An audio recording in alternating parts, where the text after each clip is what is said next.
좋은 한식입니다. 여러분도 좋으세요?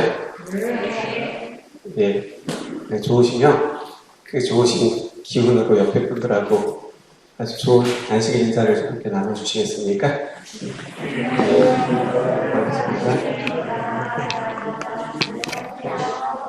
예, 오늘 교회에 참석하시지 않고 온라인으로 예배 참석하시는 분들은 잘 모르시겠지만 오늘 과장님의 아드님이 저에게 오늘 처음 교회 오셨습니다. 그 잘생기신 모습을 여러분들은 못 보신 겁니다. 반갑습니다. 다른 해는 분명 그러니까 작년과는 분명 다른 추석이었습니다. 해마다 추석이 되면 마을마다 플래카드가 걸립니다. 고향에 오신 걸 환영합니다. 대부분 비슷합니다. 근데 올해는 여러분이 아시는 것처럼 많이 달랐습니다. 오늘 제가 순서지에도 그 다른 플래카드 하나를 사진으로 넣어놨는데요. 이렇게 기록되어 있습니다. 얘들아, 올 추석엔 내려오지 말거라. 정 총리가 그러더구나. 추석에 가족들이 다 모이는 건 위험하다고. 힘들게 내려와서 전부 치지 말고 용돈을 2배로 붙여줘. 여기가 더 강점 있는 것 같아요, 그렇죠? 그리고 그 플래카드 밑에는 그 정세균 총리의 그 캐리커처가 작게 그려져 있고 또 그런 글이 있었습니다. 이번 추석에는 고향에 올 필요 없다고 얘기해주는 쿨한 부모님이 되어주세요.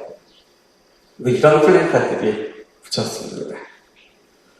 불효자는 옵니다. 라는 글씨가 적힌 것도 봤습니다. 그리고 그런 정부의 홍보는 효과가 있었던 것 같습니다. 여러분들도 개인적으로 이렇게 카톡방 여러 개 많으실 거 아니에요, 그렇죠? 직장이다, 교회다 등등등. 저도 이제 카톡방이 몇 개 있는데 그중 하나 어제 아침에 이런 글이 올라왔습니다. 가까운 거리라도 다녀오셨으면 불효하신 겁니다. 참고로 우리는 효도했습니다. 이게 자기들 안 가서 좋다는 얘기인지 효도했다는 얘기인지 잘 모르겠지만 어떤 한 분이 그런 글을 올리셨습니다. 올해 여러분은 효도하셨습니까? 불효하셨습니까? 효도가 맞긴 한 건가요? 근데 그게 잘 모르겠습니다. 어쨌든 요새는 안 가는 효도라고 말하고 그렇습니다. 그런데 저희는 불효했습니다. 저희는 부모님이 계시는 의정부에 갔었습니다.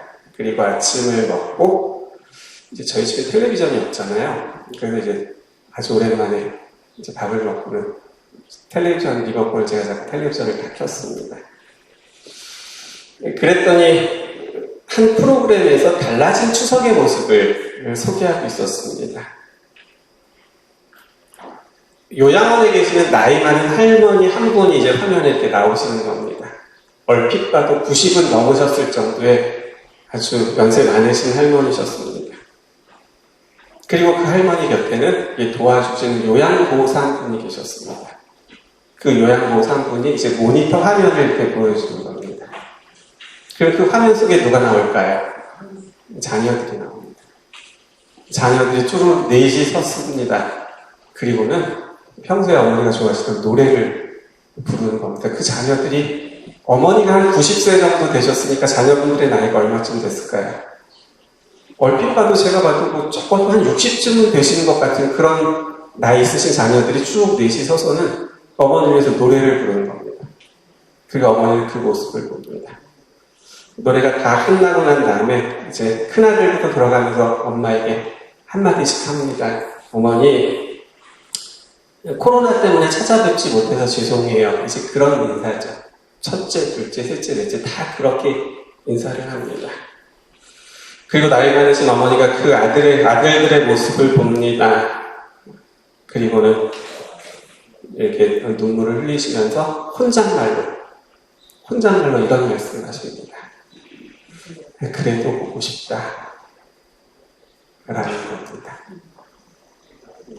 이제 그 어르신도 들어서 아시죠? 왜 못 오는지도 알고, 특별히 요양원이기 때문에 더 면회가 안 되는 것도 이미 경험적으로 알고 있지만, 하시는 말씀이 그래도 보고 싶다였습니다.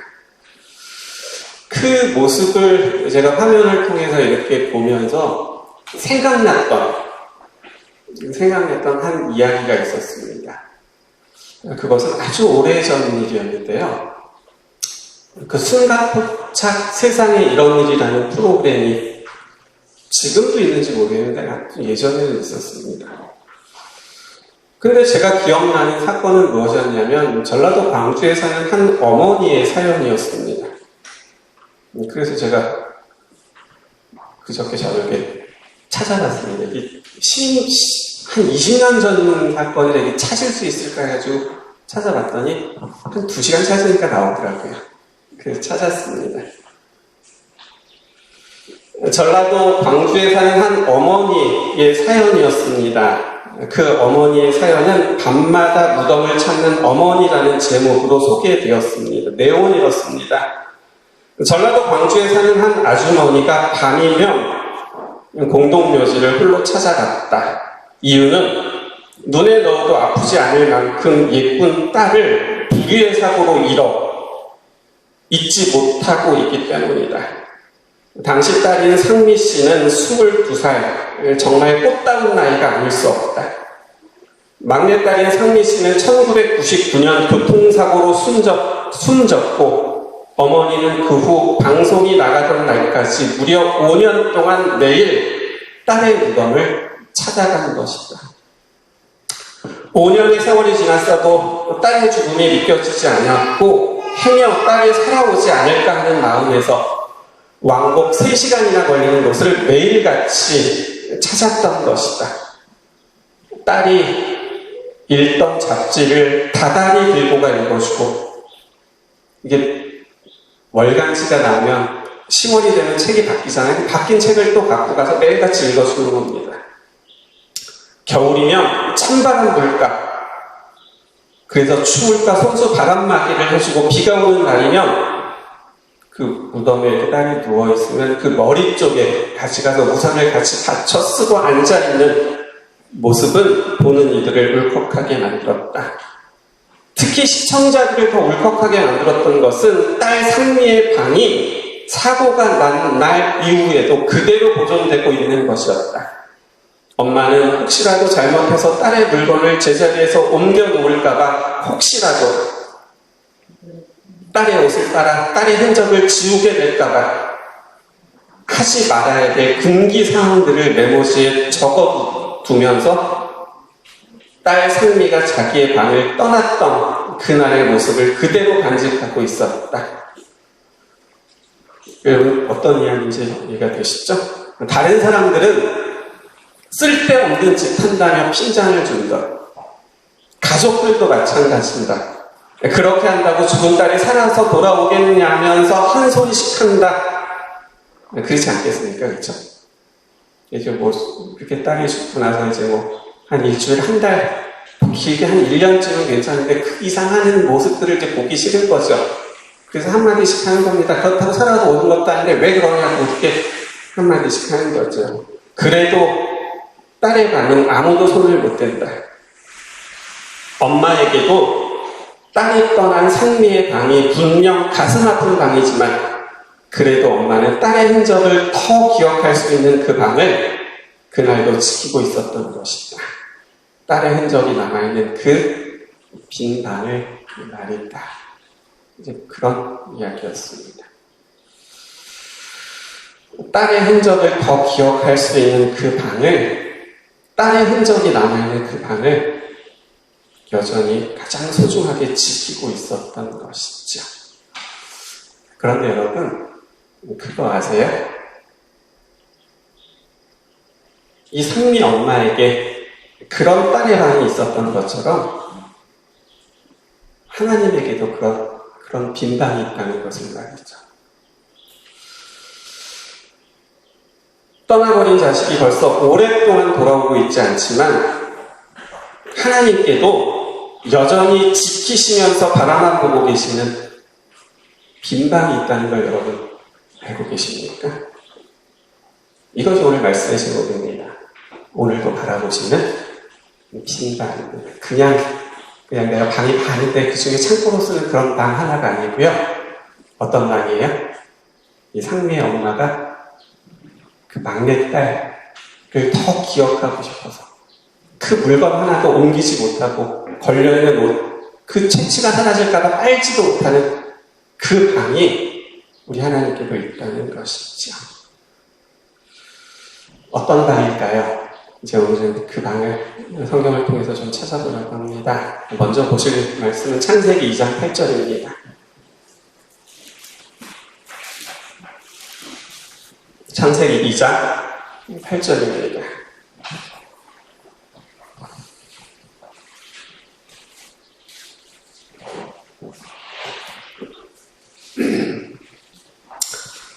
여호와 하나님이 동방의 에덴의 동산을 창설하시고 그 지으신 사람을 거기에 두십니다. 이미 여러분 짐작하신 것처럼 그 방은 에덴 동산이었습니다. 창세기 1장 1절은 어떻게 시작하죠? 태초에 하나님이 천지를 창조하십니다. 아주 웅장한 말씀으로 시작됩니다. 그리고 창세기 1장의 말씀들은 하나님께서 6일 동안 세상을 창조하신 이야기들을 기록하고 있습니다. 말씀하시면 빛이 생깁니다. 말씀하시면 하늘이 생깁니다. 말씀하시면 해와 달과 별이 생겨납니다. 말씀하시면 식물과 나무들이 생기는 정말 보고도 믿을 수 없을 만큼의 웅장한 이야기들입니다. 적어도 눈에 보이기에는 그렇습니다. 생각해 보세요. 있으라 하시니까 갑자기 나무들이 쫙 있는 겁니다. 그렇죠? 해가 있는 것이고 달이 있는 것이고 이게 뭐 우리가 소꿉장난 갖고 놀듯이 내 손 안에 잡히는 것들이 아니잖아요.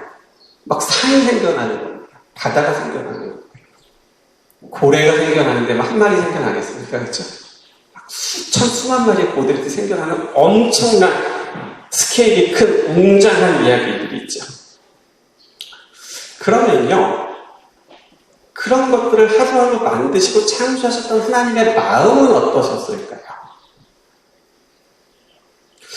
하나님은 어떤 마음으로 세상을 그 유기를 창조하시면서 시간을 보내셨을까요? 부조항시대 33쪽을 보니까 이렇게 기록하고 있더라고요. 하나님은 사랑이시다.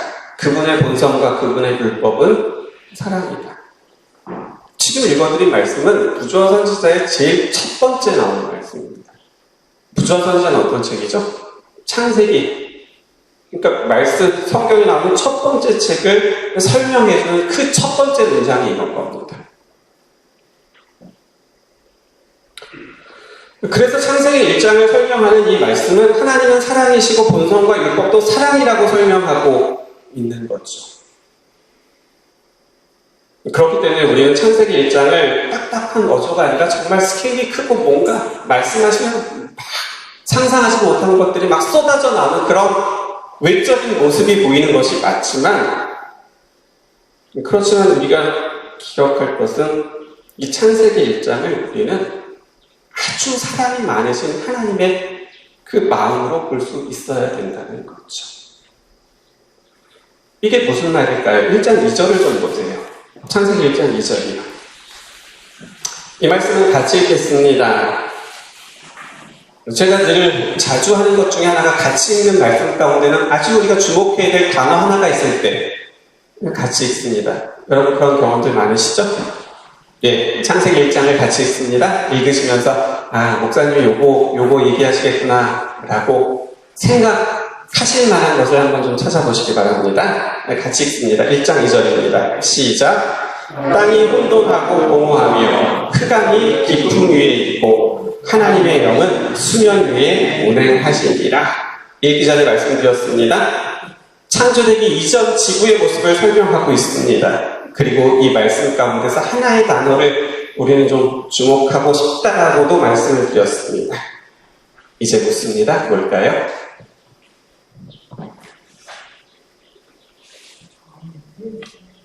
어떤 단어일까요? 오늘 우리가 주목해보고 싶은 단어가 하나 있습니다. 그것이 뭘까요?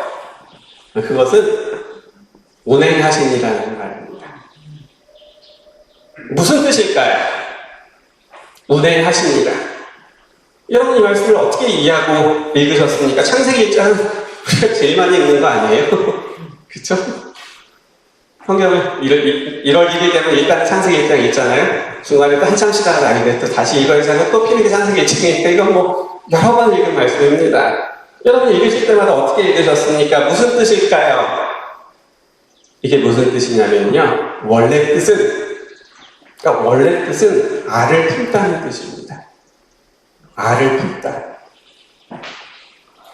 그래서 카리스 주석을 찾아봤더니 이렇게 설명하고 있었습니다. 이 말은 어미새가 새 생명의 탄생을 열망하며 알을 소중히 감싸 안는 것처럼 어미새가 새 생명의 탄생을 열망하며 알을 소중히 감싸 안는 것처럼 하나님께서 자기의 형상대로 지음받은 인간의 삶의 장소를 조성하시기 위해 깊은 관심으로 포근하고 소중하게 돌보심을 의미한다라고 설명하고 있는 겁니다.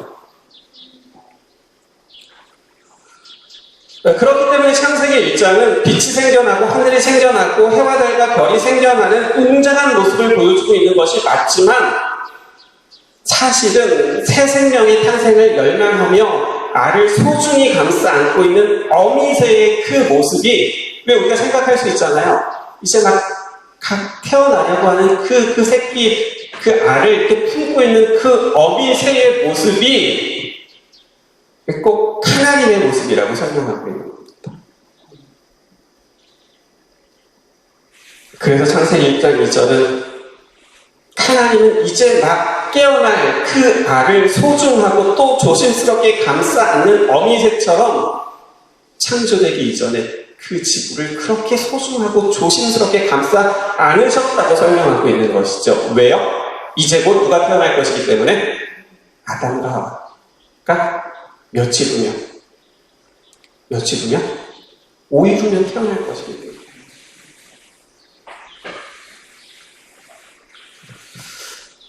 저희도 이제 큰아이가 이제 예준이가 태어났죠. 벌써 20년이 넘었네요. 그 아기가 태어날 때 아이 맞을 준비를 합니다. 여러분도 다 들으셨을 겁니다. 일례로 최근에 태어난 주한이 태어날 때 어떻게 하셨습니까? 주한이가 12월 12일이죠. 1일인가? 그때 태어날 때 그 전주 시간 어떻게 보내셨습니까? 이제 태어날 아기를 위해서 베네저고리도 준비하고 내복도 준비하고 기저귀도 준비하고 목욕용품 같은 것도 준비하고 태어나면 찍어줄 등등 그런 것들 이제 하나씩 준비하면서 기다리잖아요. 마찬가지였습니다. 하나님도 아담과 하와가 태어나기 5일 전부터 두 사람을 맞을 준비를 하시는 겁니다. 하나님은 먼저 다른 두 하나님과 더불어 무엇을 준비할지를 의논하십니다. 그리고는 제일 먼저 아담과 하와를 위해서 빛을 만드시도록 정하십니다. 그리고는 하루 종일 아담과 하와가 좋아할 빛을 만드십니다.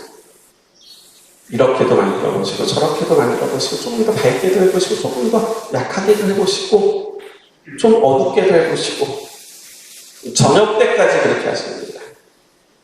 그리고는 저녁쯤 되셨을 때 가장 좋은 빛을 완성하셨습니다. 하나님께서 보시기에도 얼마나 좋았는지 뭐라고 말씀하셨어요? 보시기에 좋았더라 말씀하셨습니다. 이제 며칠 후면 태어날 아담과 하와가 이 빛을 보면 얼마나 기뻐하고 얼마나 좋아할까 라는 마음인 거죠. 그런 설렘이 하나님의 마음 가운데 있으셨던 겁니다. 그렇게 기뻐하셨던 거죠. 그렇게 하나님은 며칠 동안 태어날 자녀들을 위해 방을 꾸미십니다. 그 방이 에덴 동산인 겁니다. 아담과 하와가 편히 쉴 수 있도록 큰 나무를 만드십니다. 그 나무에 해먹을 걸어두십니다. 배고프면 언제라도 먹을 수 있도록 과일, 나무들을 종류대로 다 만드십니다. 바나나도 만드시고, 바나나 싫어하면 어떡하지? 파인애플도 만드시고, 입맛이 좀 까다로운 거 어떡하지? 너무 고급지면 어떡하지? 망고도 만드시고. 두리안도 만드시고, 신 거 좋아하면 어떡하지 하고 사과도 만드시고 딱 하나 들어보시는 겁니다.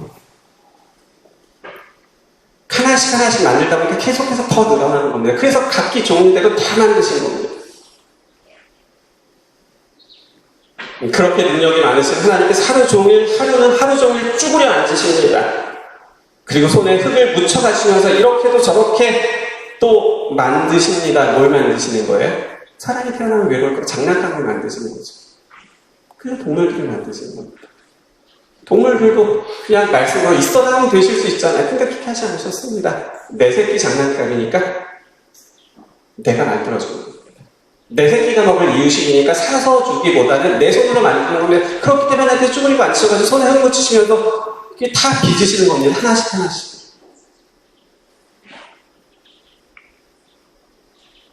그리고는 태어날 자녀가 태어나게 그렇게 기다리셨던 거죠.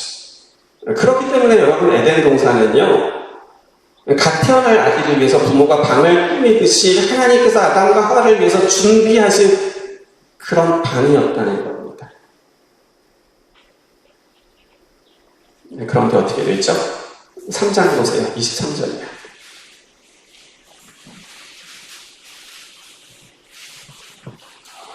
3장 23절입니다.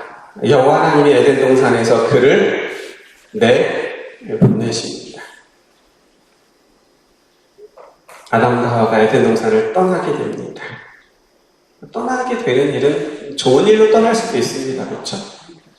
이제 자녀들이 장성해서 이제 결혼해서 새로운 가정을 이뤄서 떠날 수도 있고, 공부하기 위해서 멀리 떠날 수도 있고, 그렇게 좋은 일로 떠날 수도 있습니다. 그런데 여러분이 이미 아시는 것처럼 창세기 3장 이 에덴 동산을 아담과 하와가 떠나가는 일은 좋은 일로 떠나가는 것이 아니라 어떻게 해서 떠나가는 거예요?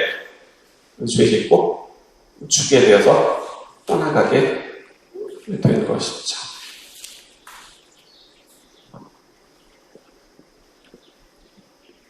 에덴 동산의 모든 것이, 정말 모든 것이 살아가는 아담과 하와를 위해서 만들어 놓으신 건데 자식들이 떠나가 버린 겁니다.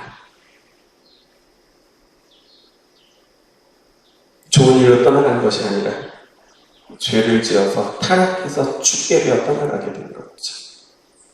그리고는 떠나가 버린 채 이제는 그 에덴 동산이 무슨 방이 된 거예요? 빈 방이 된 거예요. 떠나버린 자식의 빈 방을 바라보는 것처럼 가슴 아픈 일이 없다고 합니다. 근데 죽은 자식의 그 방을 바라보는 거죠. 그거보다 더 가슴 아픈 일이 없다는 거죠. 에덴 동산도 그렇게 빈 방이 된 겁니다. 자식이 죽어 떠나가 버린 그렇게 빈 방이 되고 만 거죠. 하나님께서 에덴 동산으로 얼굴을 돌리고 싶지 않으셨을까요? 1994년이었습니다. 10월 21일 오전 7시 40분. 1994년 10월 21일 오전 7시 40분 혹시 기억하십니까? 한강의 11번째 달이었던, 기억하시죠? 성수대교가 무너져 내렸습니다. 성수대교의 북단 5번째와 6번째의 교각 사이 상판 50m가 붕괴되는 참사였습니다. 그 상판 하나가 50m 정도 되는 상판 하나가 떨어져 나길 때 마침 그 위를 버스 하나가 지나가고 있었습니다. 16번 버스였습니다.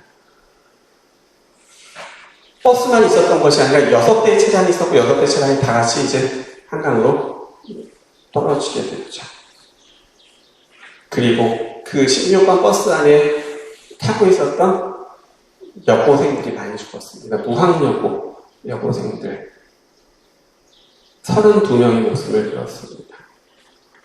그리고 그날 저녁 이식천 씨라는 한 남자는 딸의 편지를 받게 됩니다. 딸은 당시 무학여고 2학년이었는데 아침에 학교 가기 위해서 버스 타고 등교하다가 떨어져 내렸고, 그리고 나서는 이제 그 사고 현장을 수습하기 위해서 와서 이제 책가방이 다 꺼집어 냈어. 그쵸? 그리고 나서는 그 가방이 아빠한테 전달되는 거죠. 그리고 그 가방 안에서 딸이 아빠에게 썼던 작은 편지 하나가 나옵니다. 사랑하는 아빠 보세요. 저는 요즘 얼마나 마음이 아픈지 몰라요. 아빠가 저를 때리셨을 때 제 마음보다 100배, 1000배 더 마음 아프셨을 아빠를 생각하니 눈물을 감출 수 없어요. 하지만 아빠 저를 때리신 것이라 생각하지 마세요. 제 속에 있는 나쁜 것들을 때려서 물리치신 것이라 생각하세요. 아빠, 저를 위해 한 번 더 마음을 풀어주시지 않겠어요? 라는 편지였습니다.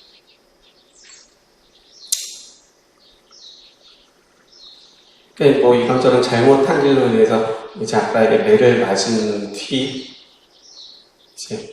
이제 속상해하는 아빠를 생각하고 이제 편지를 썼고 이제 저녁에 그 아빠한테 주려고 이제 아침에 가방에 넣고 가고 있다가 사고가 난 거죠.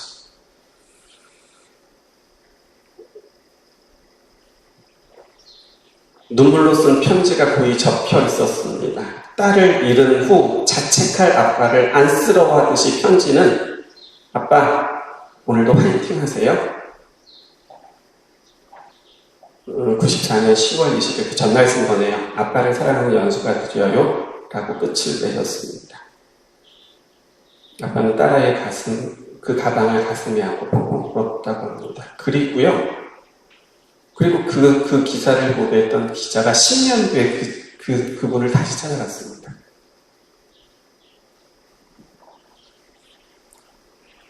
그 후로 10년이 지난 어느 날 기자가 수소문에서 찾아간 집은 사고 때와 달랐다. 이웃들은 사고 이듬 해인 95년 서둘러 이사했다고 했다. 이유를 알 수 있었다. 아파트 창문에서 새로 단장한 왕복 8차선의 성수대교가 한눈에 들어왔다. 하지만 그때는 허리가 잘린 그리고 딸을 삼킨 흉물스러운 다리였을 것이다. 그 집이 창문을 열면 뭐가 보이는 거예요? 그 성수대교가 이렇게 보이는 집이었던 거죠. 그래서 늘 보이는 그 다리를 볼 자신이 없어가지고 가족들은 서둘러서 이사를 가버렸다는 것이었습니다. 사람들은 그렇게 추억이 없는 곳으로 떠나버립니다. 보지 않으면 그래도 좀 나니까요. 덜 생각할 수 있으니까, 덜 힘들 수 있으니까 그렇게 가버리는 거죠. 그럼 하나님은 어떻게 하셔야 합니까? 아담과 하와가 떠나버린 겁니다. 빈 방이 돼버리고 만 겁니다. 그렇게 행복하고 그렇게 좋았던 것이 이제는 떠나버리고 아무도 없는 적막한 빈 방이 돼버리고 만 겁니다. 그리고 하나님의 눈에는 그 방이 키석키석 보이는 겁니다. 하나님도 이사 가시면 될까요? 어디로 가시면 좋을까요? 그런데요, 하나님에게 좋은 기회가 옵니다. 창세기 6장입니다. 5절부터 7절이요. 창세기 6장 5절부터 7절. 하나님에게 좋은 기회가 옵니다.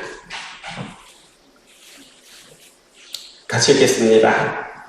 여호와께서 시작. 여호와께서 사람의 죄악이 세상에 가득함과 그의 마음으로 생각하는 모든 계획이 항상 악할 뿐임을 보시고 땅 위에 사람 지으셨음을 한탄하사 마음에 근심하시고 이르시되 내가 창조한 사람을 내가 지면에서 쓸어버리되 사람으로부터 가축과 기는 것과 공중의 새까지 그리하리니 이는 내가 그것들을 지었음을 한탄함이니라 했습니다. 사람들이 해도 너무하는 겁니다. 노합되었습니다. 이 죄를 지어도 좀 양심적으로 지어야 되는데 죄를 짓고 난 다음에 그래도 좀 미안한 마음이라 좀 있어야 되는데 죄송하다고 잘못했다고 그렇게 좀 용서를 구하고 하는 일들이 있어야 되는데 그렇지 못한 겁니다. 그때 죄가 그 게이지를 넘어버리고 마는 겁니다. 그래서 하나님은 세상을 물로 심판하실 수밖에 없으셨습니다. 비가 와서 홍수가 나고 그 홍수는 세상의 가장 높은 산까지도 잠기게 만들 것입니다. 그럼 어떻게 돼요? 그럼 어떻게 되는 거예요? 모든 것이 다 잠기니까 모두 잠기게 되는 거예요. 에덴 동산도 잠기게 되는 거예요. 내 손으로 못 치웠는데, 내 손으로 치울 수 없었는데 세상을 물로 심판하게 되니까 이제는 모두 잠겨버리게 되는 거예요. 에덴 동산도 잠겨버리게 되는 거죠. 그렇기 때문에 하나님께서 이제 더 이상 자기 눈으로 보지 않으셔도 될 기회가 왔다는 겁니다.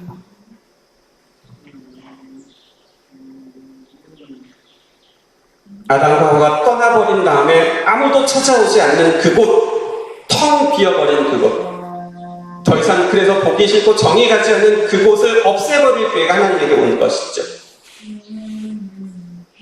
내 손으로 치워도 안 해도 되니까. 하나님이 정말 좋은 기회 아닌가요?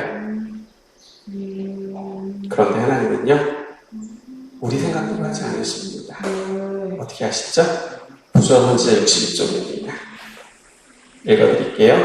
에덴 동산은 사람이 그 즐거운 길들에서 추방된 후에도 오랫동안 지상에 남아 있었다. 그러니까 떠나고 난 다음에도 계속해서 에덴 동산이 있었던 겁니다. 그리고 들어보세요. 죄악의 조수가 온 세상을 휩쓸었고 사람들의 악행이 홍수로 말미암아 그들의 멸망을 결정지었을 때 에덴을 창설하신 손이 그것을 지상에서 철수시키셨다 라고 기록하고 있습니다. 하나님께서 어떻게 하셨어요? 없애신 것이 아니라 철수시키십니다. 철수라는 말은 없애버렸다는 의미가 아닙니다.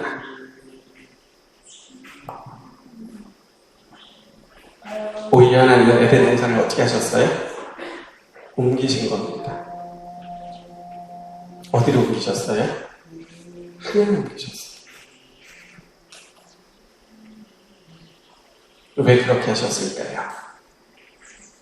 우리 같으면 없어버렸을 텐데 내 손으로 없애지 못하고 보고 있다가 물로 세상을 심판하시게 되셨을 때 차라리 잘됐다. 이참에 그냥 같이 없애자라고 하실 수 있으셨을 때 그렇게 하지 않으셨던 겁니다. 그리고는 철수시키신 겁니다. 하늘로 옮기셨던 거죠. 왜 그렇게 하셨을까요? 그런데요, 노아는 에덴을 하늘로 철수시키시고 옮기시는 하나님의 마음을 그래도 노아는 좀 아는 것 같습니다. 그것이 창세기 6장 8절입니다. 그러나 노아는 여호와께 은혜를 입었더라. 그러나 노아는 여호와께 은혜를 입었더라. 이 말씀을 영어 성경을 찾아보면 노아는 하나님의 눈에서 은혜를 발견했다 라고 킹제임스 성경 번역하고 있습니다. 그런데 이 말씀을 히브리 성경을 찾아보면요, 히브리 성경은 이렇게 번역합니다. 노아는 여호와의 눈에서 눈물을 보았다 라고 기록하고 있습니다. 노아는 하나님의 눈에서 무엇을 봤다는 거예요? 눈물을 봤다는 것이죠. 노아가 보았던 것은 하나님의 눈에 맺힌 눈물이었습니다. 자식을 위한 아버지의 눈물이었습니다. 떠나가 버린 그 빈 동산을 바라보는 가슴 아픈 아버지의 눈물을 노아가 봤던 거죠. 에덴 동산을 곁에 두는 것이 하나님에게도 그렇게 기분 좋은 일이 아닐 것이 분명합니다. 그런데 하나님은 에덴을 하늘로 옮기시고 그 곁에 두십니다. 홍수로 망가질까봐, 홍수로 사라져버릴까봐, 망쳐져버릴까봐 하늘로 옮기셨던 거죠. 왜 그렇게 하셨을까요? 이제 요한복음이에요. 요한복음 14장 보세요. 2절이요. 요한복음 14장 2절입니다.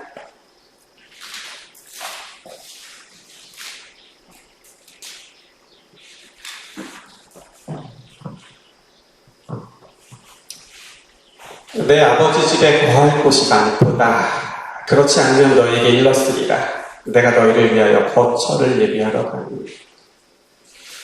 재림의 허락이라고 불리는 이 말씀 가운데서 예수님은 말씀하시기를 내 아버지 집에 거할 곳이 많다고 말씀하셨습니다. 거할 곳이 많다. 영어 성경을 찾아보면 내 아버지 집에 맨션이 많다라고 기록하고 있습니다. 맨션이 많다. 그리고는 그 맨션으로 우리를 인도하겠다는 말씀이죠.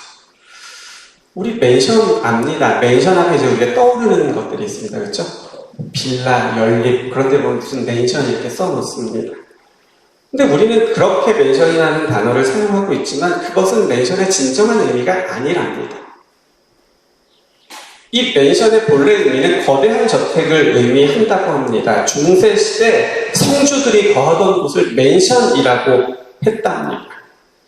그리고 그 맨션에는 필수 조건이 있는데 그 필수 조건이 커다란 정원이었다고 합니다. 커다란 정원이 있는 곳, 그것이 맨션이라는 것이죠. 하나님은 우리가 앞에서 살펴본 것처럼 아담이 태어나기 전부터 아담을 맞을 준비를 하셨습니다. 태어나기 전에 태어날 아이를 위해서 방을 꾸미신 거죠. 그 방이 확인한 것처럼 에덴 동산이었습니다. 그런데 아담이 그곳에서 얼마 살지 못하고 죽어 떠나게 됩니다. 하나님께서 처음 에덴 동산을 만드셨던 계획이 망쳐진 거죠. 그런데요, 하나님은요, 아담과 하와가 얼마 살지 못하고 떠날 곳으로 에덴 동산을 만들지 않으셨습니다. 영원토록 살게 하시기 위해서 만드셨죠. 그런데 사람들이 범죄하고 떠나가 버린 겁니다. 성수대교에서 딸을 잃은 아버지는 그 딸을 다시 살려낼 수 없었습니다. 할 수 있는 일이라고는 그저 눈물 흘리는 일이 전부였습니다. 그런데 하나님은 다르셨습니다. 하나님은 죄를 짓고 떠나간 자식들을 살리시기 위해서 다시 계획을 세우십니다. 그래서 하나님이셨던 예수님이 이 땅에 다시 오시고 사람들의 죄를 대신해서 십자가에 죽으시게 되는 겁니다. 자식들이 죽는 것을 보실 수 없으셨던 하나님이 에덴 동산을 처음 만드실 때 계획하셨던 일을 다시 계획하신 겁니다. 다시 계획하신 것은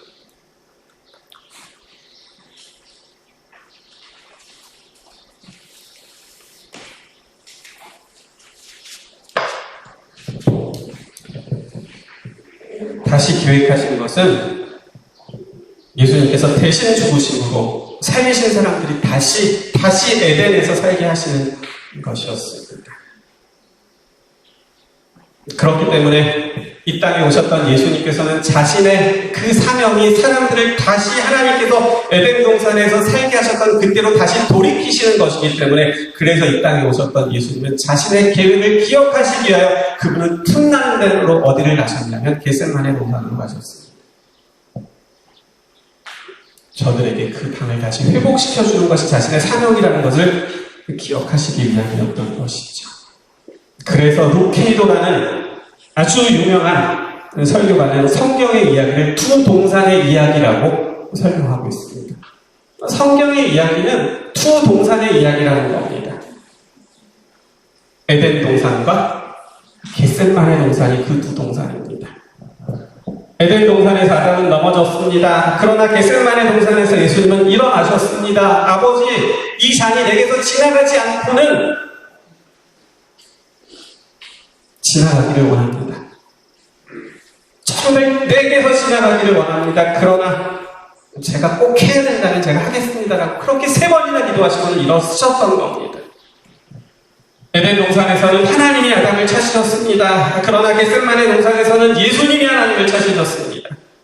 에덴 동산에서 아담은 하나님을 피해 숨었습니다.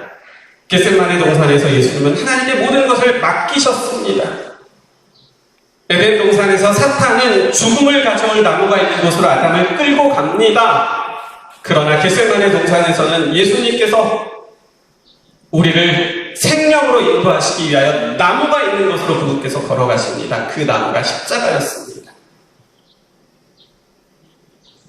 그래서 예수님은 우리를 회복된 에덴으로 인도하시기 위하여 십자가를 지셨던 것이지요.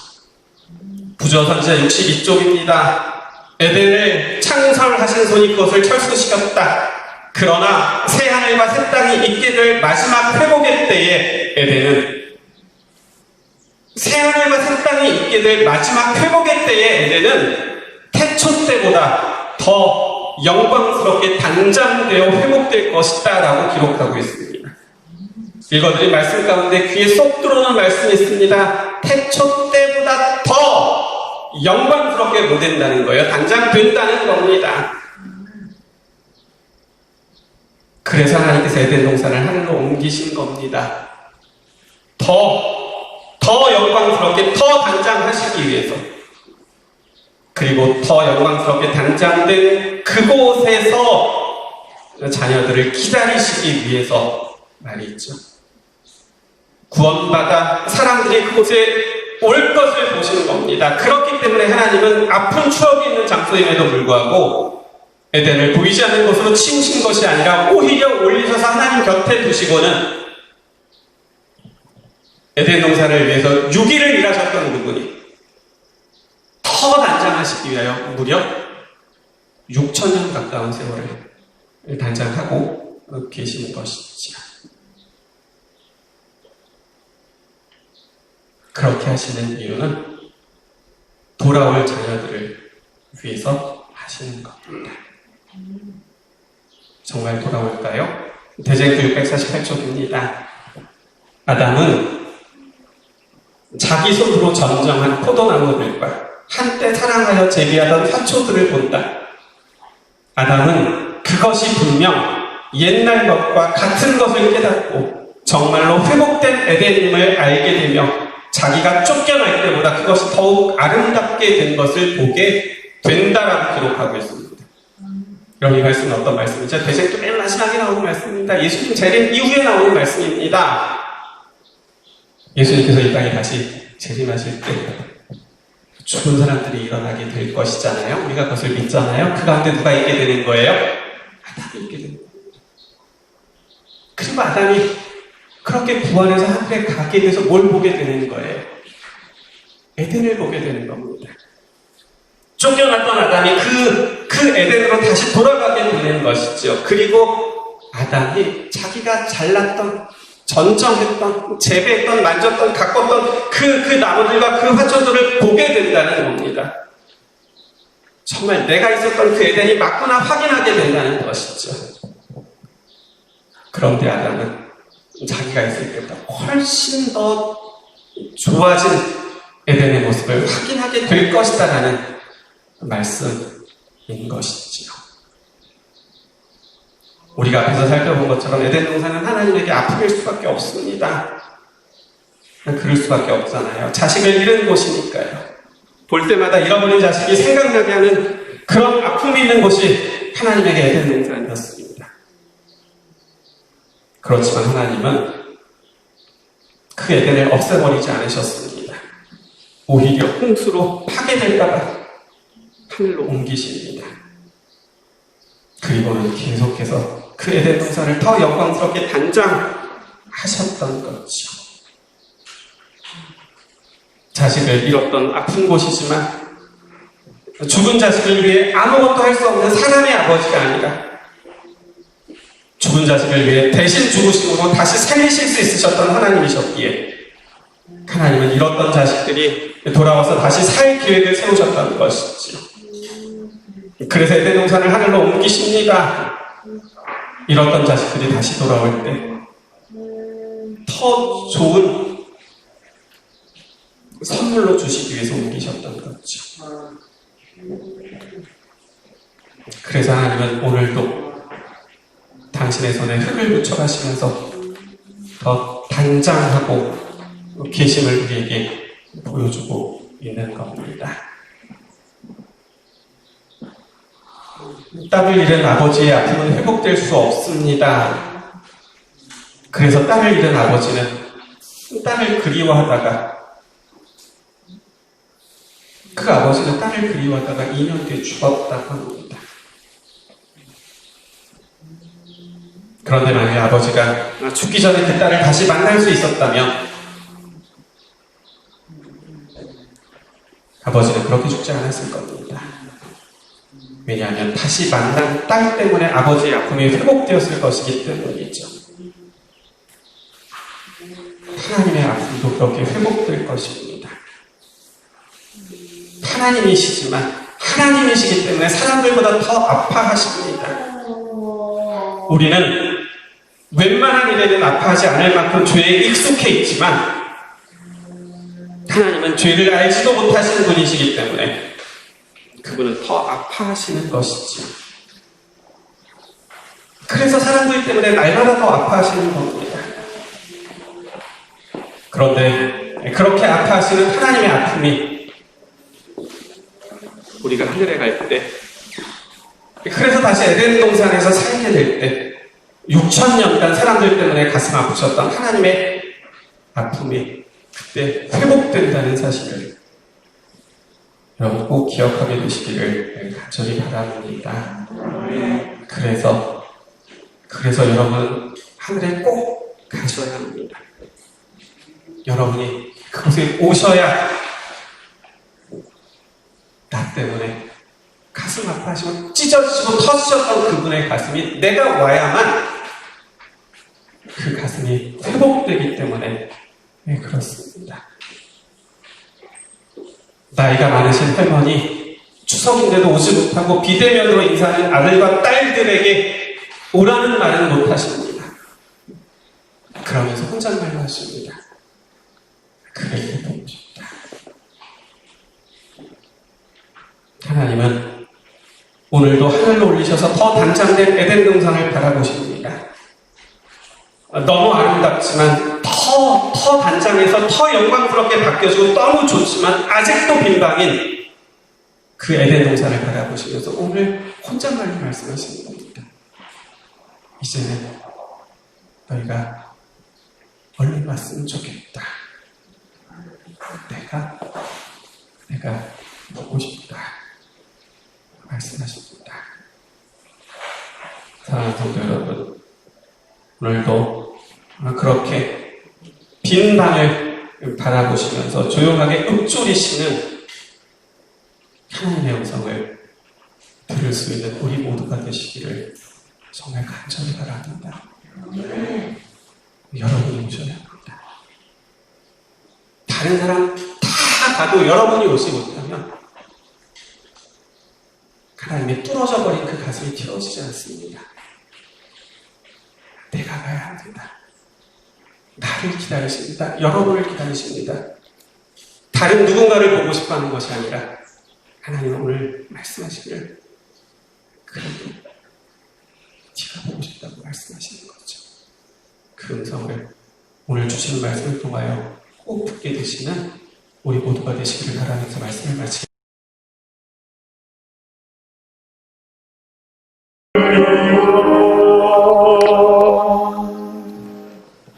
하나님, 노아는 완전한 사람이 아니었습니다. 오히려 술을 마시고 옷을 다 발가 벗을 만큼 부족하고 연약한 사람이었죠. 그런데도 노아가 달랐던 것은 딱 하나 있었습니다. 다른 사람들은 보지 못했던 하나님의 눈에 맺힌 그 눈물을 노아는 볼 수 있었습니다. 그것이 노아의 삶을 다르게 만들었던 거죠. 하나님, 오늘 말씀을 통해서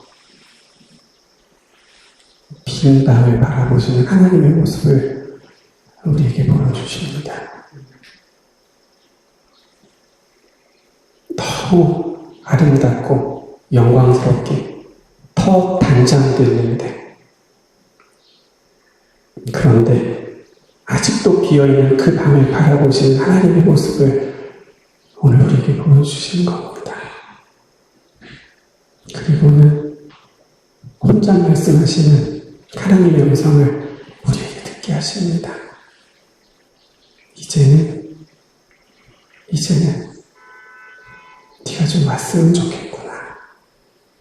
보고 싶다. 하나님, 오늘 수 있도록 하나님 도와주시고, 하나님의 눈물을 받던 노아의 삶이 포곤한 이후에 정말 노아 방주를 지을 수 있을 만큼의 헌신의 사랑으로 바뀌고 달라졌던 것처럼 오늘도 비어있는 그 방을 바라보시면서 다른 누군가를 생각하시는 것이 아니라 비어있는 그 방을 바라보시면서 다른 생각하시는 그 하나님을 정말 이제는 많이 묵상할 수 있는 머릿속에 우리 모두 될 수 있도록 하나님이 도와주시고, 그래서 이제는 지금도 나를 향하여, 오늘도 나를 향하여 이제는 네가 왔으면 좋겠구나. 다른 사람이 아니라 네가 보고 싶다고 말씀하시는 그 음성을 정말 꼭 듣고는 이제는 그 음성을 들은 사람처럼 우리도 달라지는 그 축복들을 받을 수 있게 하나님 우리 모두를 도와주시기를 예수님의 이름으로 기도드립니다. 아멘.